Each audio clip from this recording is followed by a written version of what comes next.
Hello everyone! Welcome to my YouTube channel! So, kumusta po kayong lahat? At sana ay nasa mabuti pa kayong kalagayan kung saan man po tayo naroroon. So, ito guys ay video for today. At alam natin na naman ito na bunggang-bungga na naman ang birthday ito na magaganap. So, ito nga guys ay maraming mga nagtatanong o nag-aabang sa...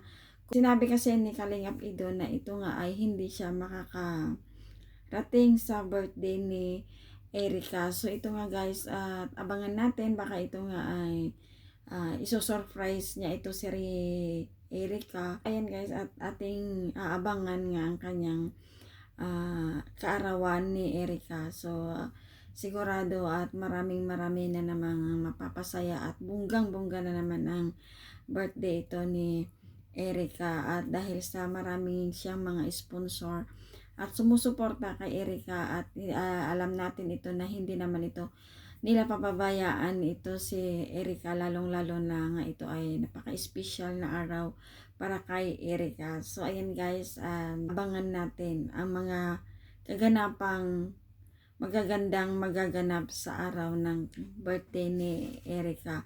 So ito nga ang aabangan nga natin sa kung pupunta nga si Kalingap Ido or hindi.